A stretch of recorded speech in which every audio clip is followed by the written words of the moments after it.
O caminho da salvação não é a confissão ou a oração.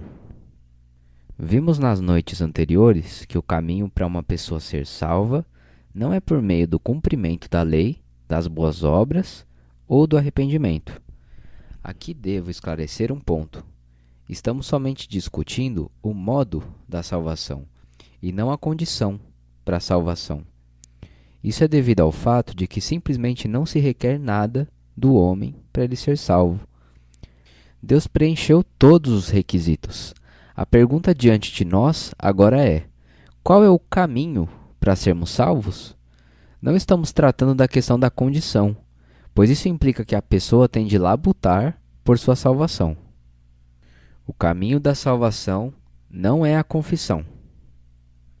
Agora iremos considerar o quarto, entre aspas, não é. Agradecemos a Deus porque nos últimos anos Ele se moveu em vários lugares e fez com que várias pessoas ficassem conscientes do que é o pecado e da necessidade de o Senhor Jesus ser o Salvador delas. Porém, sem o entendimento da Bíblia, frequentemente elas adicionam suas próprias palavras às das Escrituras. Fazendo assim, elas inventam diferentes maneiras para a salvação, tal como o cumprimento da lei, boas obras, arrependimento e assim por diante. O método popular hoje é a confissão dos pecados. Existem alguns que defendem que salvação é pela confissão, que é necessário ao homem não somente se arrepender, mas confessar seus pecados. Certa vez, ouvi uma pessoa muito usada pelo Senhor dizer que quando Jesus morreu, ele pregou na cruz pedaços de papel nos quais nossos pecados foram escritos. Ele diz que quando recebemos o Senhor Jesus como Salvador, temos de confessar nossos pecados diante de Deus ou diante dos homens. Uma vez que a confissão é feita com relação a certo pecado, o registro daquele pecado é removido da cruz. Em cada confissão adicional, seria removido outro pedaço de papel. Você seria finalmente salvo quando todos os seus pecados tivessem sido confessados e todas as folhas de papel fossem rasgadas. O que esse homem pregava não era o Evangelho de Deus, nem o do Novo Testamento. Ele introduzia um evangelho humano, o qual afirma que se uma pessoa não confessar ao homem e a Deus, seus pecados ainda terão que ser removidos da cruz. Ele falhou totalmente em não perceber o que o Senhor Jesus cumpriu. Ainda posso lembrar-me do caso de um irmão de Kulin, que não tinha estudos e que estava em Xangai há algumas semanas. Ele era eletricista, era semi-analfabeto até recentemente. Há algum tempo, podia somente identificar o pronome aspas, eu e não aspas, nós. Não era capaz de reconhecer a maioria das palavras no versículo bíblico e precisava pedir ajuda 7 ou 8 vezes para ler um simples versículo. Certa vez ele me disse, abre aspas, fui ouvir um sermão de uma pessoa muito famosa. Esse homem afirmava que devemos confessar nossos pecados em público. Assim, cada pecado que confessarmos será pregado na cruz. Se não confessarmos nossos pecados abertamente para crucificá-los, não poderemos ser salvos. Ele diz que precisamos crer na palavra da cruz, e se não pregarmos nossos pecados na cruz pela confissão, não haverá maneira de sermos salvos, pois isso significaria que não confiamos na cruz. Depois do sermão, o pregador perguntou se a audiência tinha perguntas para ver se havia algum ponto que não estava claro. Fecha aspas. Senhor Ni, continuou o irmão, aspas, eu não estudei. Se tivesse de me levantar na reunião para ler um versículo das Escrituras, as pessoas iriam provavelmente corrigir-me 7 ou 8 vezes. Mas quanto mais eu ouvia o homem falar, mais sentia algo a me incomodar. Senti que o Espírito Santo não me deixaria ir, a menos que eu me levantasse. Mas realmente não sabia o que dizer. Finalmente levantei-me. Lá estava o pregador no púlpito e aqui estava eu de pé. Eu perguntei, de acordo com sua pregação, somos salvos pela nossa própria cruz ou pela cruz de Cristo? E sentei-me. Senhor Ni, pode me dizer se fiz a pergunta certa? Fecha aspas. Eu disse ao irmão que nem um doutor em teologia, nem um supervisor paroquial teria tal clareza. Essa é a questão-chave. Somos salvos por nossa própria cruz ou pela cruz de Cristo? É a cruz de Cristo ou a minha própria cruz que me salva? Aquele sermão foi, sem dúvida, a palavra da cruz. Mas qual cruz?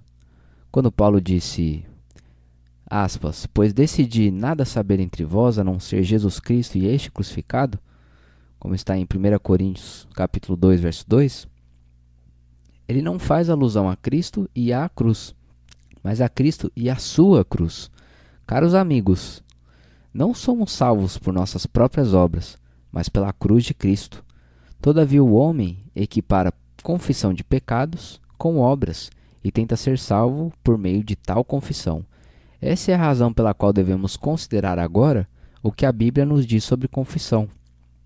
Examinaremos toda a Bíblia para achar a posição adequada que devemos tomar quanto a esse assunto. Confissão na Bíblia.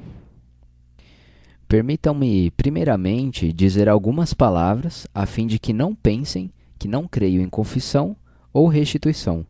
Os cristãos devem confessar seus pecados e fazer restituição. Admito que essas são verdades na Bíblia e, como tais, devem ser aplicadas.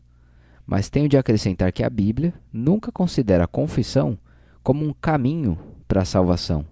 Se pensamos que podemos ser salvos por meio da confissão, então a solução para o problema dos nossos pecados ainda não está clara para nós. Estamos presumindo que há outro método de redenção fora a cruz de Cristo. Podemos até imaginar que podemos lidar com nossos próprios pecados diante de Deus e dos homens sem a cruz de Cristo. 1 de João, capítulo 1, verso 9. Vejamos um versículo que muitas pessoas gostam de citar. 1 João, capítulo 1, verso 9, que diz: se confessarmos os nossos pecados, Ele é fiel e justo para nos perdoar os pecados e nos purificar de toda injustiça. Há algumas pessoas que, baseadas nesse versículo, afirmam que a confissão realmente é um requisito para a salvação. Porém, tenho de chamar a sua atenção para alguns pontos nesse versículo.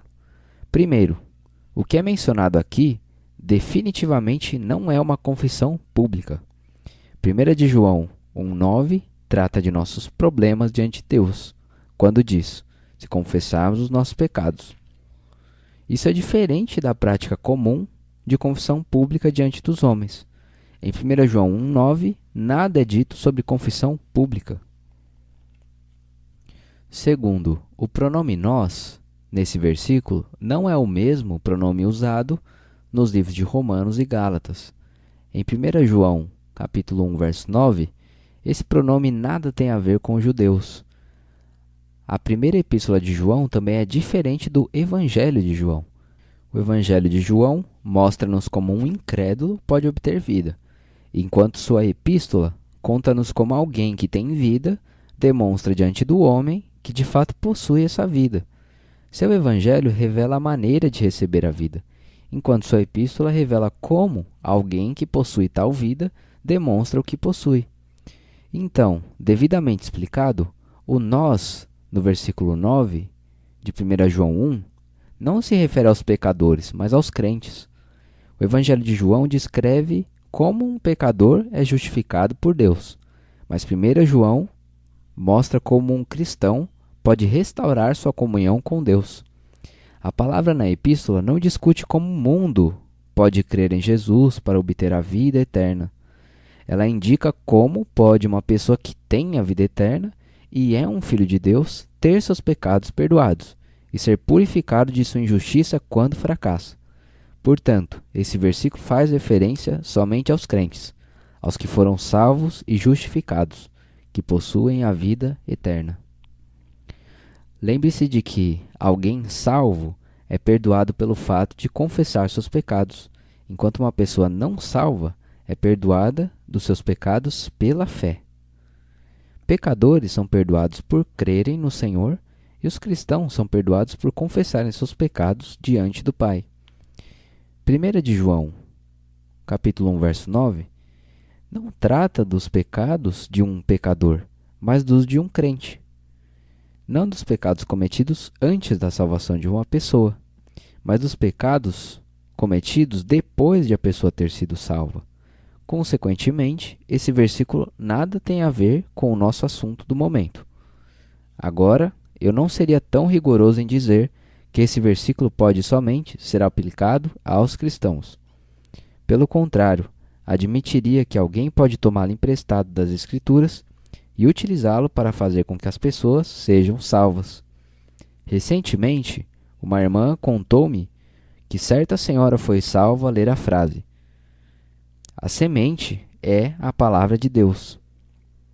Lucas capítulo 8, verso 11. Não sei como isso pode ter acontecido. Quando eu preguei o Evangelho pela primeira vez, estava convencido de que temos de usar porções das Escrituras que se referem claramente ao Evangelho, a fim de salvar as pessoas. Porém, muitas experiências nos últimos anos ensinaram-me, digo isso reverentemente, que muitos são salvos por meio de versículos estranhos. É difícil de imaginar que alguns versículos tão estranhos podem salvar as pessoas. Não estou insistindo que nenhum pecador pode ser salvo por meio de 1 João 1,9. Estou dizendo que quando João foi movido pelo Espírito Santo para escrever sua epístola, em sua mente esse versículo referia-se aos cristãos e não aos pecadores. Originalmente, ele escreveu para os cristãos. Embora alguém possa temporariamente tomar emprestada essa palavra e aplicá-la a um pecador, ele não pode continuar tomando-a emprestada. Estritamente falando, tal versículo refere aos cristãos e não implica que alguém tenha de confessar seus pecados publicamente e fazer restituição aos outros para ser perdoado. Mateus, capítulo 3, versos 5 e 6. Existem ainda outros dois versículos que parecem ser até mais óbvios do que 1 João, capítulo 1, verso 9. São os versículos 5 e 6 de Mateus 3, que dizem, aspas, "Então saíam a ter com ele em Jerusalém toda a Judéia e toda a circunvizinhança do Jordão, e eram batizados por ele no rio Jordão, confessando seus pecados." Fecha aspas. Aqui nos é dito que quando as pessoas ouviam o testemunho de João e percebiam sua própria pecaminosidade, iam até João para serem batizadas por ele e confessavam os pecados enquanto eram batizadas. Novamente, alguns pontos devem ser notados nesses versículos. Primeiro, nenhum dos dois versículos indica que as pessoas tomaram a confissão como o caminho da salvação. Elas não tentaram obter salvação pela confissão. É simplesmente dito que elas escutavam a pregação de João sobre arrependimento. Eram compelidas pelo Espírito a ser batizadas e a confessar os pecados. Elas estavam, de fato, olhando para o próprio Senhor, que estava para passar pela morte e ressurreição, e em quem esperavam para a salvação. Embora João batizasse, suas mãos estavam, na verdade, conduzindo-as ao Senhor Jesus, que estava entre elas. Foi ele que disse, "Eis o Cordeiro de Deus, que tira o pecado do mundo", como está em João, capítulo 1, verso 29. Nos batismos da igreja e no de João Batista, faz-se referência ao Cristo que morreu e ressuscitou. João prontamente admitiu quão pequeno era, declarando, "É necessário que ele cresça e eu diminua", como está em João capítulo 3, verso 30. E declarando que o povo não devia crer nele, mas naquele que viria. Embora tivesse preparado o caminho, ele não era o caminho. O caminho era aquele que viria, o qual ele anunciava. Como então as confissões eram feitas? Como João não lhes disse para confessarem seus pecados, seus ouvintes devem tê-lo feito por si mesmos. Suponhamos que um de nós, um obreiro, acabou de testemunhar pelo Senhor, e sem nenhum tipo de persuasão, ordenança, exigência ou sugestão, os ouvintes tenham sido profundamente iluminados por Deus, na consciência, em relação aos seus pecados. Eles são compelidos a levantar-se para admitir que cometeram certos pecados específicos. Em resposta a isso, eu diria simplesmente, Amém e Aleluia. louvaria e nunca me oporia a esse tipo de confissão aberta diante dos homens. Se João tivesse dito que um homem não poderia ser salvo ou perdoado a menos que confessasse seus pecados, e se João realmente tivesse encorajado, impelido, ordenado, induzido as pessoas a confessarem seus pecados, então suas ações dificilmente iriam condizer com o que está registrado em Mateus capítulo 3, verso 6. De acordo com esse versículo, os ouvintes confessaram seus pecados por conta própria. Eles não foram encorajados por João. Não presumam que não creio na confissão de pecados. Temos sempre encorajado irmãos e irmãs a fazerem confissões uns aos outros. Porém, recusamo-nos a aceitar a confissão como um meio para a pessoa ser salva. Existe somente um meio de salvação determinado nas Escrituras, que é a fé. O, entre aspas, antigo João Batista nunca induziu ninguém a confessar seus pecados.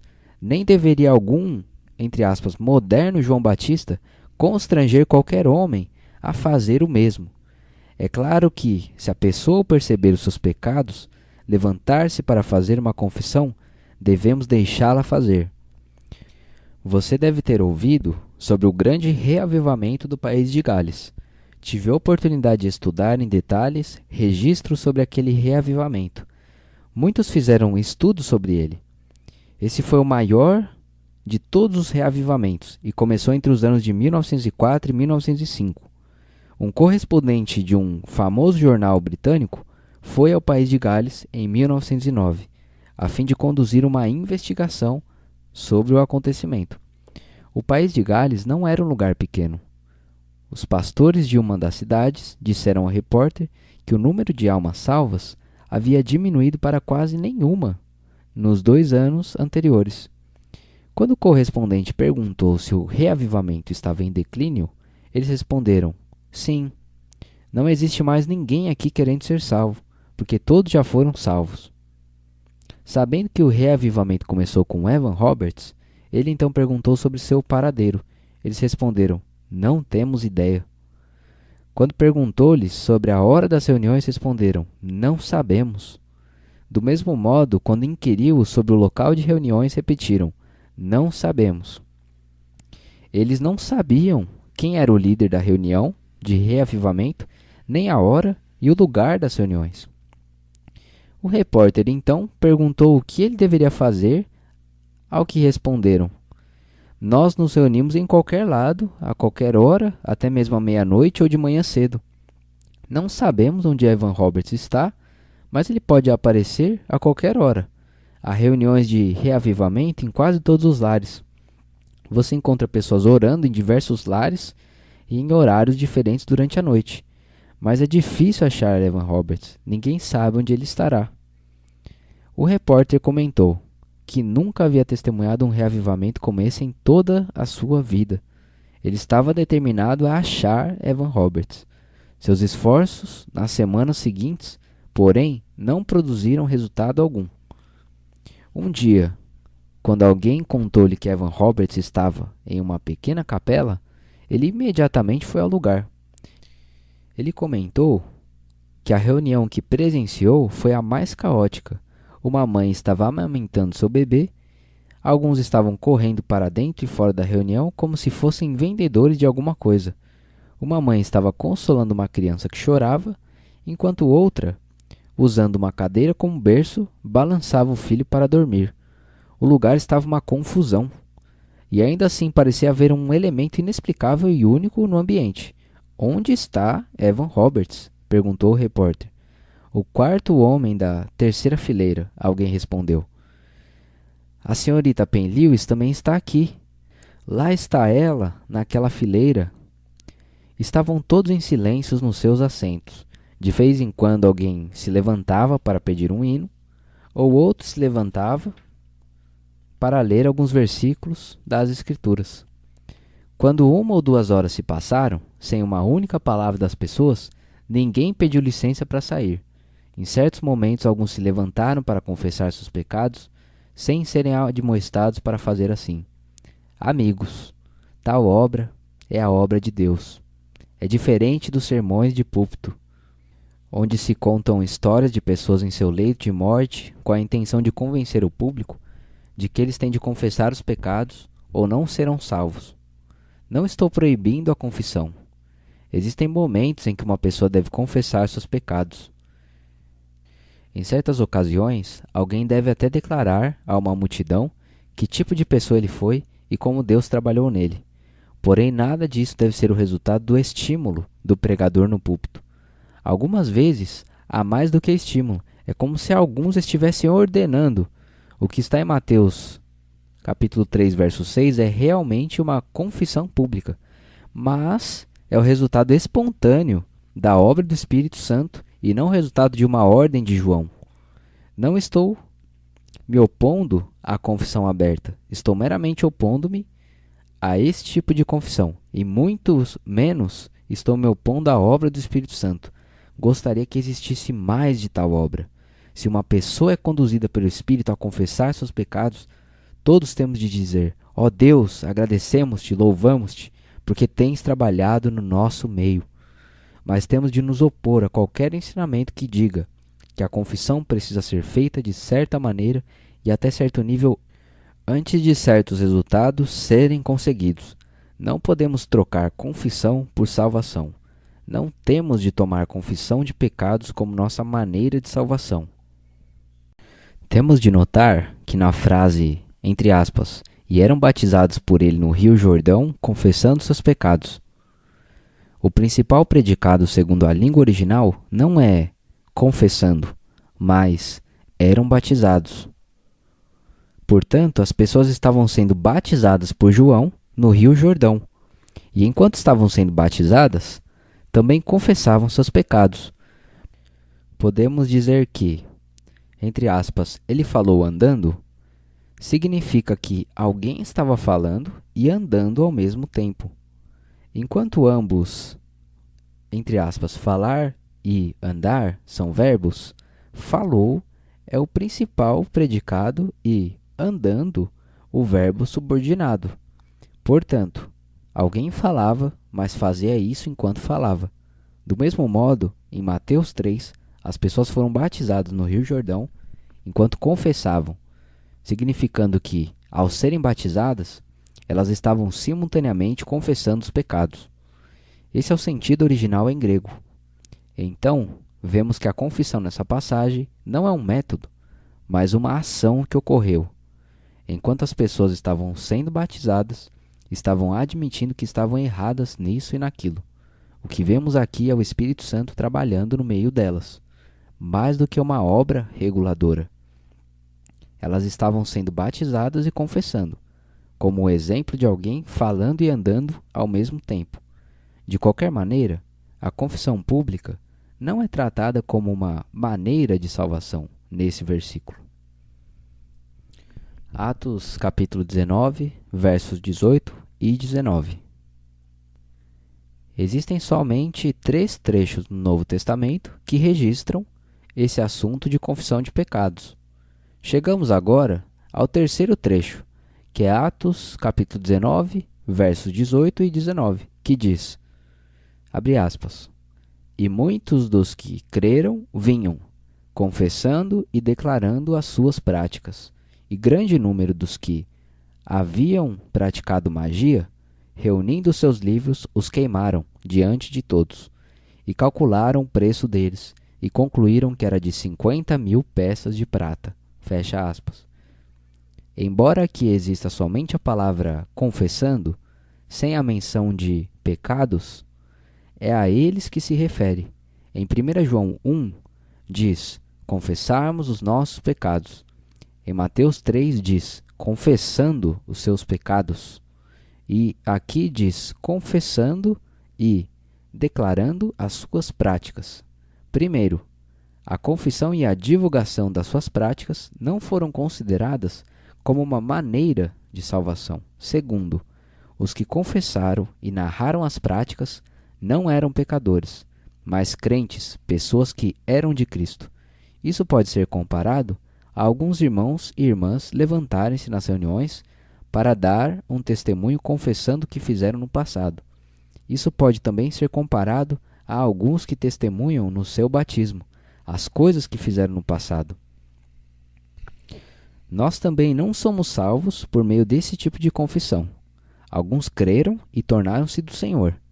Eles agora confessam seu passado, admitem que foram malignos, não têm mais receio de contar aos santos que foram transferidos do barro lamacento para uma rocha sólida.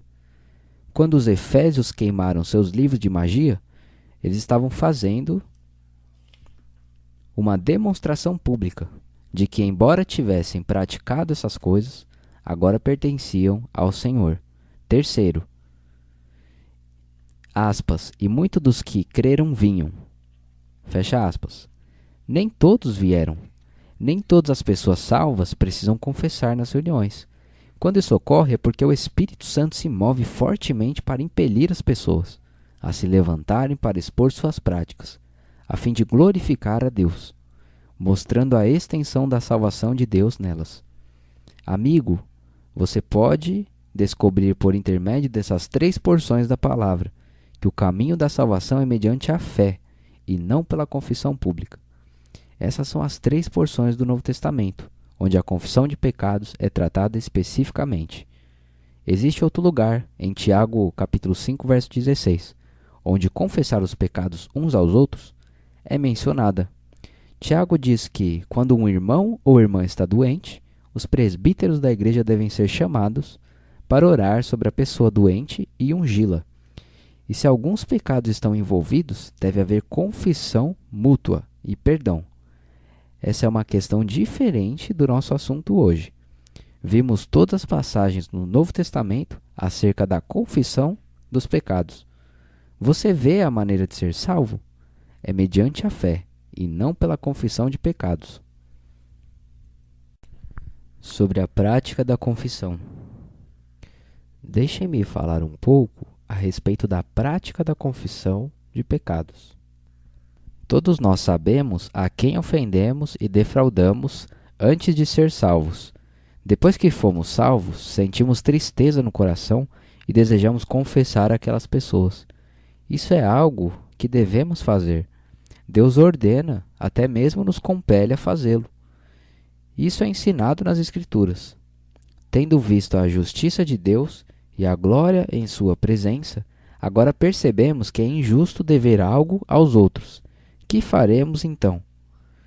Nós nos recusamos a ser pessoas injustas. Até falamos a nós mesmos. Aspas, eu sou salvo, vou ser um homem justo, vou lidar totalmente com todas as áreas nas quais fui injusto ou errado com os outros, para que então possam perdoar-me. Fecha aspas. Bem, não há problema com seus pecados serem perdoados diante de Deus, mas você tem de confessar aos homens as suas ofensas.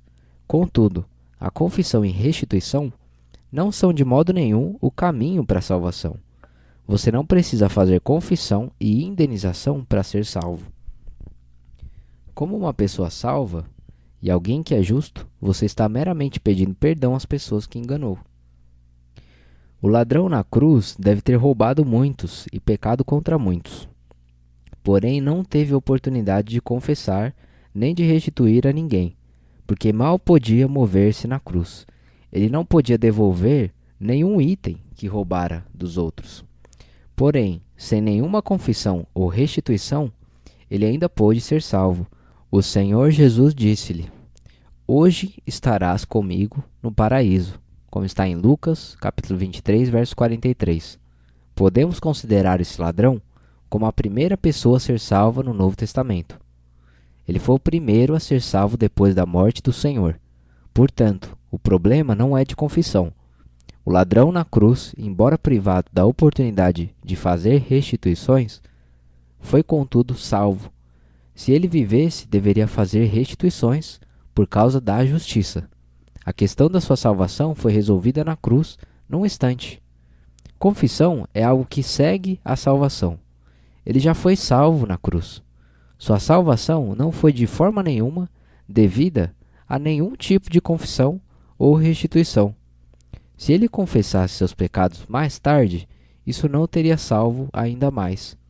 Aqui é mostrado claramente que a salvação é pela fé, enquanto a confissão é uma expressão espontânea do viver cristão.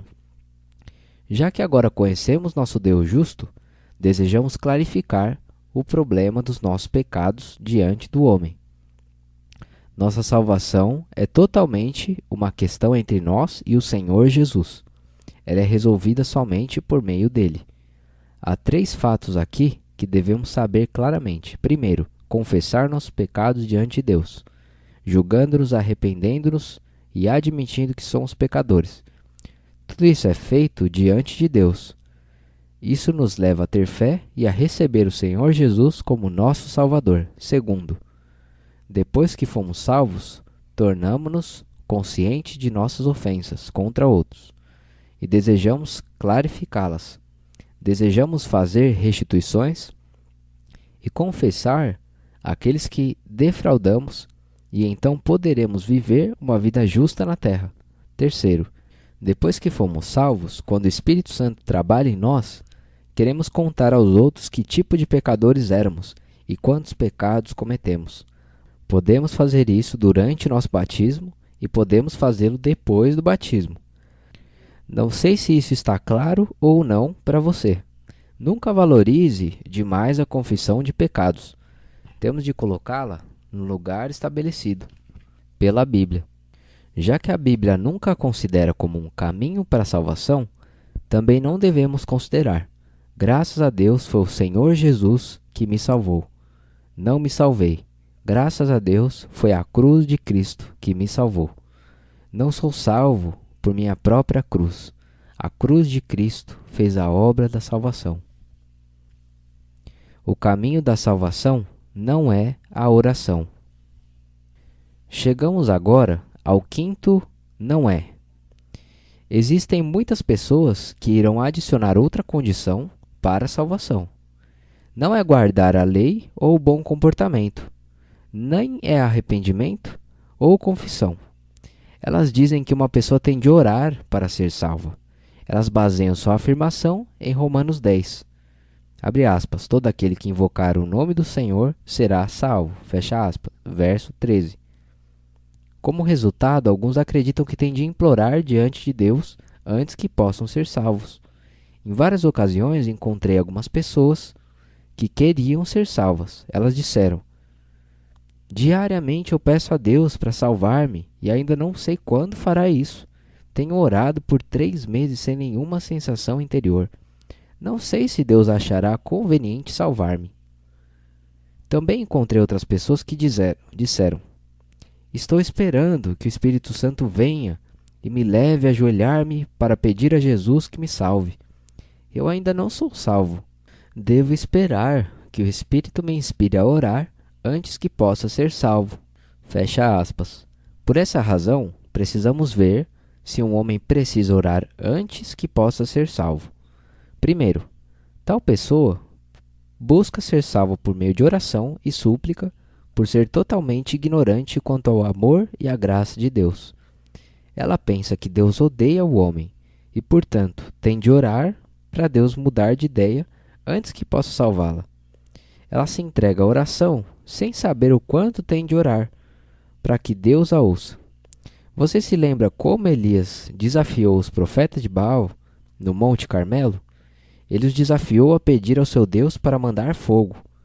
Os profetas clamavam em altas vozes e se retalhavam com facas e com lancetas, segundo o seu costume, até derramarem sangue, como está em 1 Reis, capítulo 18, verso 28. Eles supunham que Baal iria ouvi-los, somente se infligissem mais dores a seu corpo. Hoje, há os que também pensam que se trouxerem angústia sobre si mesmos e clamarem suficientemente a Deus, Ele terá compaixão deles. Esse tipo de pessoa nunca viu o Evangelho, porque nunca viram Deus na luz do Evangelho. Acreditam que sua súplica perante Deus irá voltar-lhes seu coração. Na verdade, não há necessidade de Deus voltar seu coração. Seu coração já está voltado há muito tempo. Nós é que necessitamos de uma mudança de coração. porque o rejeitamos e opusemo-nos a ele, e não cremos nele.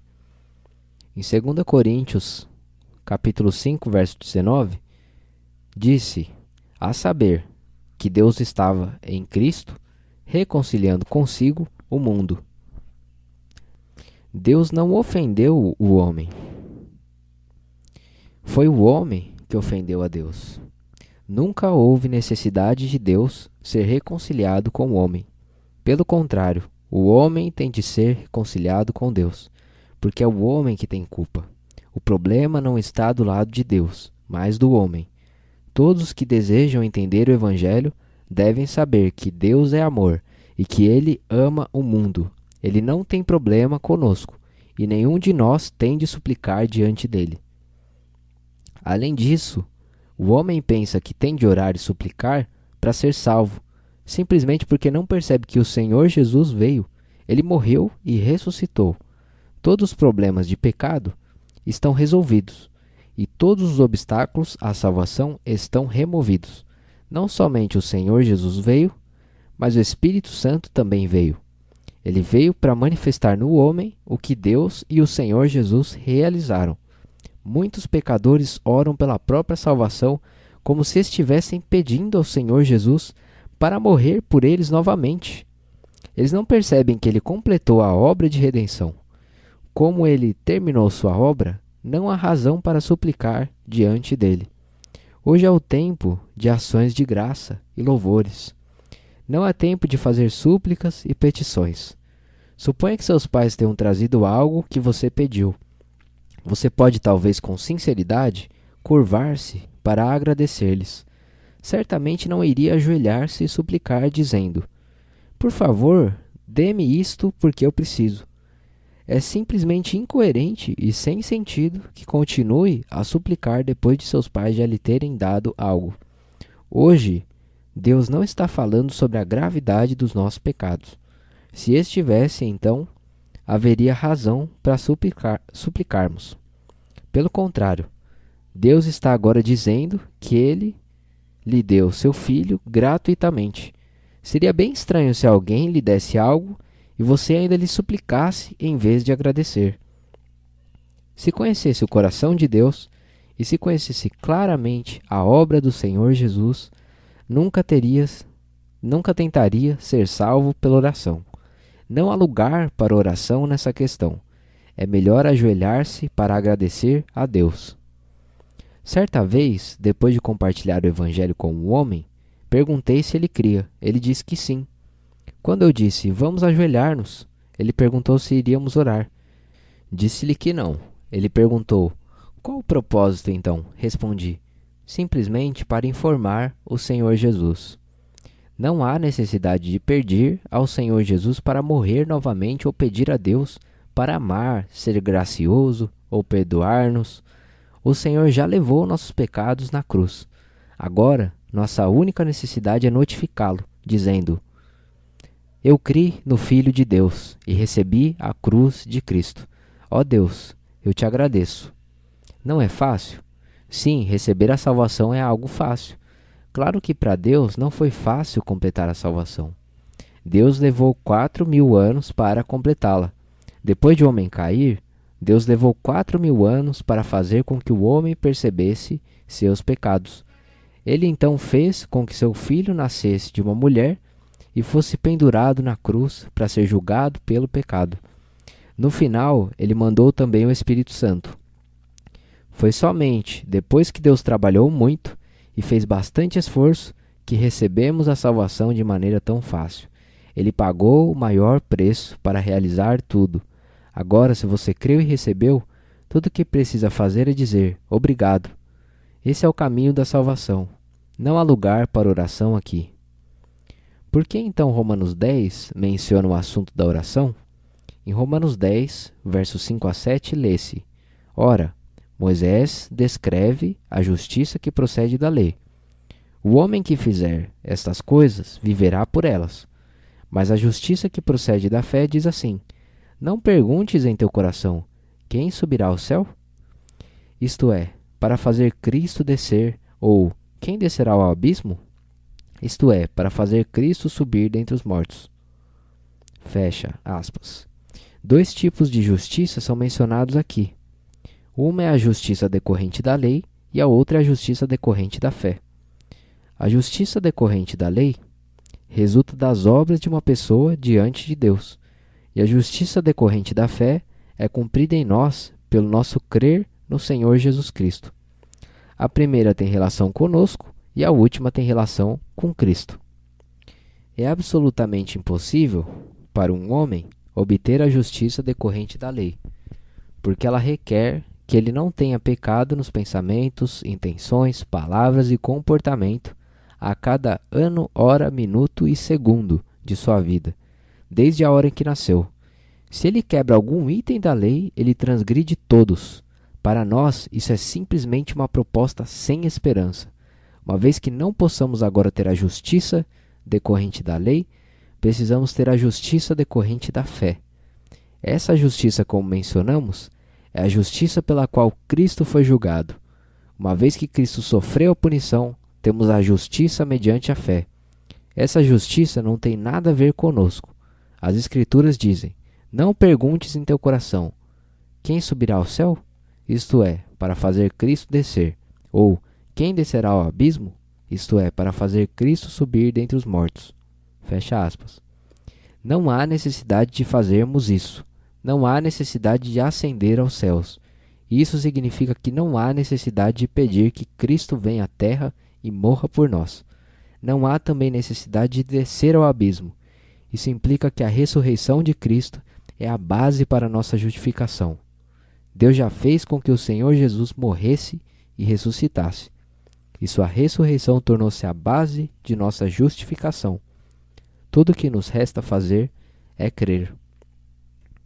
O versículo 8 diz, abre aspas, mas que diz, fecha aspas, diz aqui, refere-se à palavra de Moisés. Paulo citou Moisés para mostrar que até Moisés pregava a justificação pela fé. Isso é surpreendente, visto que Moisés foi o promotor da lei e das suas exigências. Mas Paulo apresentou Moisés dizendo que Moisés também falou a respeito da justificação pela fé quando disse: a palavra está perto de ti, na tua boca e no teu coração. Essa é a palavra da fé que proclamamos. Paulo defendia que as palavras de Moisés referem-se à justificação pela fé. Para entender essa referência, necessitamos voltar para Deuteronômio 29:30, do Antigo Testamento.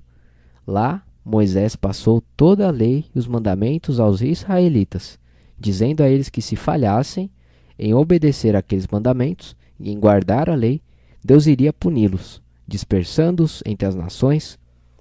E se o coração deles se aproximasse de Deus na dispersão, a palavra estaria perto deles, até mesmo na boca e no coração deles. Moisés estava dizendo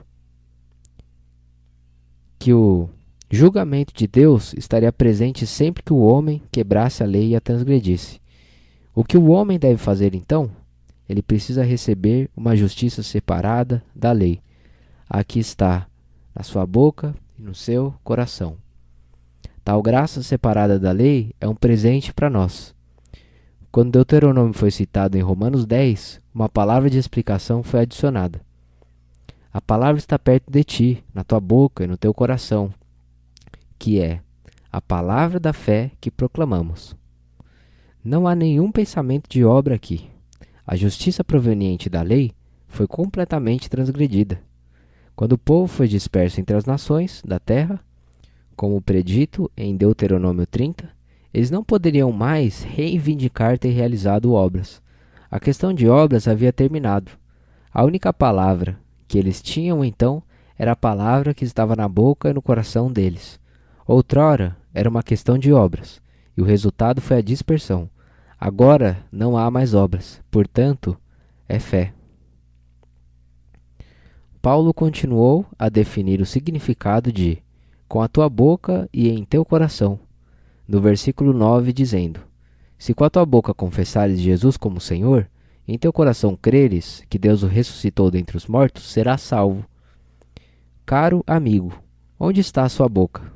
Cada um de nós trouxe a boca a este lugar. Ninguém a deixou em casa.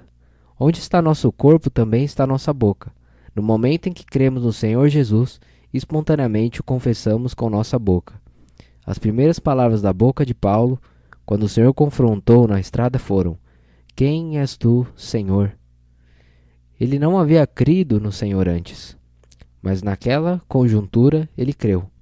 Nossa confissão de Jesus como Senhor é feita muito mais espontaneamente a partir do nosso coração do que diante das pessoas.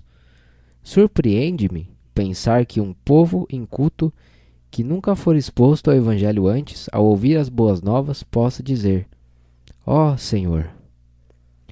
Isso não pode ser uma obra. Trata-se de uma manifestação espontânea. Crer no coração não é uma questão de obra. Não há necessidade de dar alguns passos ou gastar dinheiro. É necessário dizer: Ó Senhor, exatamente onde se está, e ser salvo. Pode-se dizer isso audível ou inaudivelmente, desde que se creia que Deus o trouxe dos céus e o levantou do Hades. Tudo irá ocorrer normalmente. Isso provará que está justificado e salvo. Nossa confissão nunca pode levar o elemento do mérito. Confissão não é um caminho para a salvação. É meramente uma expressão da salvação. É algo muito espontâneo. Se lhe chamarmos Senhor com nossa boca e crermos nele no nosso coração, seremos salvos. Não há nenhum problema. O versículo 10 segue e explica o versículo 9. Por que alguém é salvo quando confessa com a boca Jesus como Senhor e crê no coração que Deus o ressuscitou de entre os mortos? Pois com o coração se crê para a justiça e com a boca se confessa para a salvação. Eu sempre ficava perplexo sobre como esse assunto poderia ser colocado no coração das pessoas. Encontrei duas pessoas hoje que consideram essa palavra de salvação muito longe delas. Para elas, essa palavra está mais longe do que as províncias de Yunnan e do Tibete. Está mais longe que um país estrangeiro. É simplesmente uma palavra dos céus. Parece que a palavra de salvação está tão longe que a frustra. Contudo, Deus diz que o caminho para a salvação não está no céu, nem nas profundezas da terra. Está muito perto, na nossa boca e até no nosso coração. Se tivéssemos subido aos céus ou descido abaixo da terra, nos perguntaríamos como alguém poderia ser salvo. Hoje, a palavra está na sua boca e no seu coração. Desde que uma pessoa abra a boca e creia no coração, ela será salva. Deus fez essa salvação tão completamente disponível e conveniente que se uma pessoa crê no coração e confessa com a boca, é salva. Justificação aqui é mais uma questão diante de Deus que diante dos homens. Quando os homens o virem confessando, eles perceberão que você é salvo. Quando Deus vê você crendo, ele o justifica. O versículo 11 diz: Todo aquele que nele crê não será envergonhado. Somente a fé é suficiente. Embora a palavra de Deus seja abundantemente clara, ainda há os que gostam de argumentar contra ela. Eles insistem em que a confissão é a maneira de alguém ser salvo. Gostaria de perguntar a eles: se é assim, que você fará com Romanos, capítulo 10, verso 8? A palavra está perto de ti, na tua boca e no teu coração. Aqui diz a palavra da fé, não a palavra de confissão. As escrituras dizem crer. Elas não dizem confessar. O versículo 6 diz: Mas a justiça que procede da fé diz assim. O versículo 6 menciona a justiça que procede da fé. E o versículo 8, a palavra da fé. Há uma confissão no versículo 9 e outra no 10. Ambas são com a boca. Porém, o versículo 11 não diz: Todo aquele que o confessar não será envergonhado. Pelo contrário, diz: Todo aquele que nele crê não será envergonhado. Temos de reconhecer a ênfase aqui. Os versículos 6, 8 e 11 mencionam crer.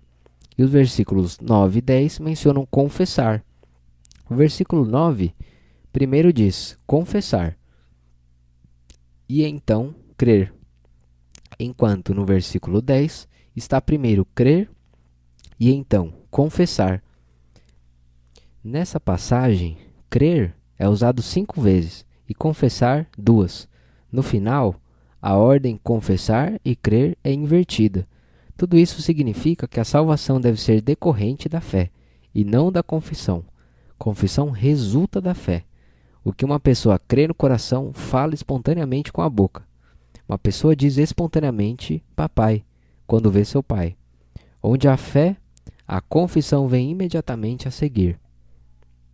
O final do versículo 12 mostra-nos que confissão aqui é a confissão de Jesus como Senhor. Essa confissão vem da fé. Como podemos provar isso? Podemos não ver isso do versículo 1 até o 11, mas o versículo 12 diz: pois não há distinção entre judeu e grego, uma vez que o mesmo é o Senhor de todos, rico para com todos que o invocam. O versículo 13 diz: todo aquele que invocar o nome do Senhor será salvo. Invocar o nome do Senhor é equivalente a confessar o Senhor Jesus nos versículos anteriores. Invocar o nome do Senhor é confessar Jesus como Senhor, chamá-lo de Senhor e dirigir-se a Ele como Senhor. Analisando cuidadosamente o contexto dessa passagem, perceberemos que invocar é simplesmente confessar. O versículo 14 diz: como, porém, invocarão aquele em quem não creram? Essa é uma palavra maravilhosa. Isso mostra que invocar vem de crer. Naturalmente, ninguém pode invocar sem crer. Podemos ver que confessar com a boca resulta da fé no coração. Porque um homem crê no coração, ele invoca com a boca. Ele invoca porque crê. Você vê esse fato? Tudo resulta da fé. Fé é o caminho da salvação. Embora seja mencionada a confissão com a boca, essa confissão é baseada na fé do coração. Invocar é espontâneo para os que creem. Creio que os que se encontram presentes essa noite são todas pessoas salvas que receberam o Senhor Jesus. Posso perguntar como vocês o receberam? Nós o recebemos pela fé. Vocês também oraram? A salvação é decorrente da fé. Oração é a expressão dessa fé. Todos no mundo são salvos pela fé. Porém, essa fé é expressa em oração. A fé é interior e oração é exterior. Quando você crê no coração que Jesus é o Salvador, espontaneamente irá orar com a boca que Jesus é o Senhor. Qualquer um que crer no seu coração irá confessar com sua boca. Mas precisamos sempre lembrar que confissão não é o caminho para a salvação. Embora a palavra diga que todo aquele que invocar o nome do Senhor será salvo, invocar não é a maneira da salvação. A razão é que invocar vem da fé. É uma ação espontânea, algo dito espontaneamente diante de Deus. Voltemos a Romanos 10, 12. Pois não há distinção entre judeu e grego, uma vez que o mesmo é o Senhor de todos. Eu amo a frase não há distinção.